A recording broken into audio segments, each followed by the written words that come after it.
Hey everyone, this is Mr. Ha, And this is Viscus.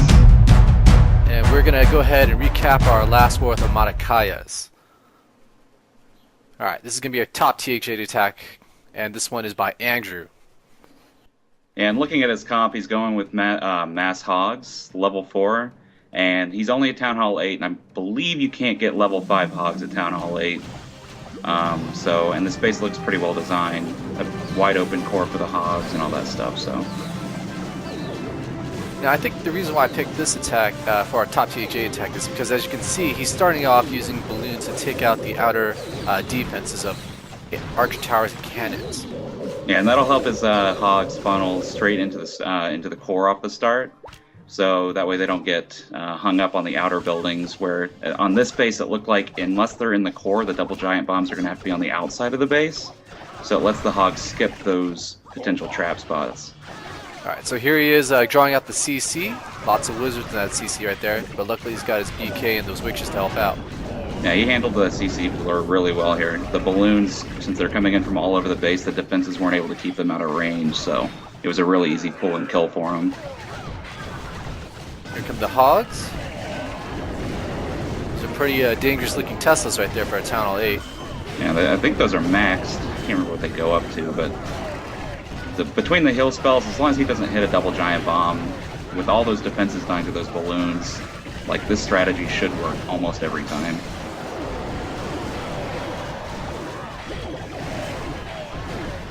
He even brought a rage spell. I don't normally see Hogs with rage. I haven't seen that in attack in a while. Usually it's just heal all the way through with Hogs, but maybe he was hoping to save that for his king just in case he needed it, or maybe he was going to use it for his loons, just in case they didn't go all the way through like he wanted to. Yeah, and I don't know if this was a second attack, so maybe he knew where the double giant bombs were, but if you have nothing to fear from the double giant bombs, like the rage, those Hogs will melt the defenses they run across. But, I mean, at this point, it's just cleanup. I'm pretty sure he killed this base within like 2 minutes, so it was a really quick 2-star, or 3-star. There goes that Hog. Aw, poor guy. Pigs fly. He didn't do nothing. Something about pigs fly. Do you remember that in the chat? Someone was like, oh, when pigs fly? I'm pretty sure you're talking about yourself, Mr. Ha. I don't think I said that, did I?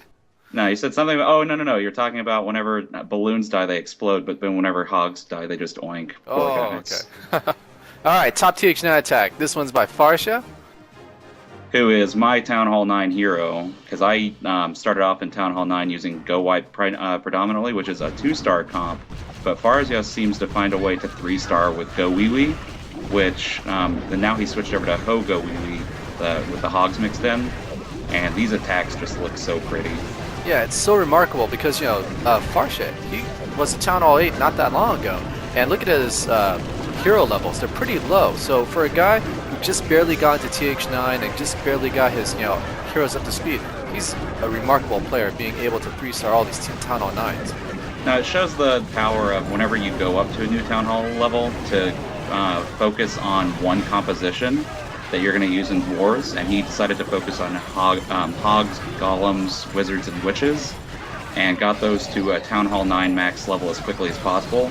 And now that he's comfortable with them and knows how to work on bases, like, his attacks just work so well. And there's not really a design that counters Hogs, Golems, Witches, and Wizards, so it was probably a good decision. Me, on the other hand, I kind of just went all over the place, so I'm kind of trying to catch up at this point. And his deployment is so nice. I mean, like, he has the golems out and he follows with witches. Now a lot of guys, as you may know, they don't like to follow the witches because they feel that's one of the most important units, to try to protect.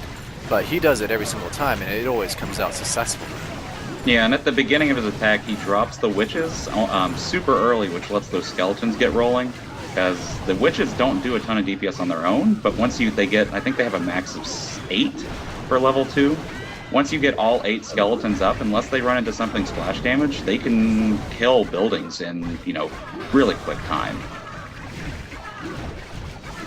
And then mixed in with the wizard DPS, which are high DPS units, with the golems tanking the heroes, I don't even think he's used the Archer Queen power yet, and the base is already at 94%.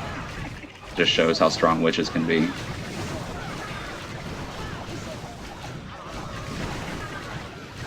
And then the cool. I feel. Oh, go ahead.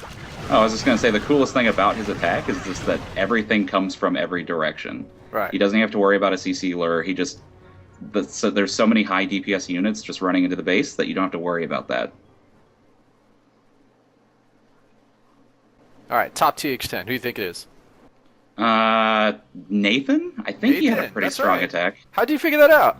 I think it was just 3 wars ago, and I've been looking at the war logs and stuff like that. And plus, I remember watching this attack, trying to see what he did right versus what I normally do whenever I get 2 stars. All right, so this attack is on a Town Hall 9. I think the reason why I went with this video or this attack is because most of our Town Hall 10 attacks weren't all that great, or weren't video worthy. So that's why I wanted to highlight this video here. Yeah, I mean, unless the base is really poorly laid out, even a Town Hall 10 against another Town Hall 10, you're really hoping for 2 stars. And I remember watching this attack over and over again because he's using the same, or not the same composition as Farsya. He's actually using just regular GoWiWi. But the way he deployed his troops, plus he was using a heal spell, which I haven't even made in my spell factory since like mid Town Hall 8 for dragons. So it's interesting watching how he used that to keep his DPS units alive in the core. You can see that the Golem, the Town Hall's already dead. Both heroes are still alive. But BK's kind of going on his own little adventure, but the Archer Queen is still in the core, just DPSing everything down because she can shoot past the walls. The witches are in full effect. The rage is still even hitting them a little bit, just dropped off, but depending on unit pathing at this point, because there's only 7 DPS or defenses left, depending on how his witches path and if the skeletons tank for them, this could be a really, I mean, it will take a while, but it could be a 3-star. And the fatal flaw of this base, I would have to say, is having those 2 mortars right there at the south together like that. Because anyone that does a GoWiWi or GoWiWi knows mortars are your dangerous.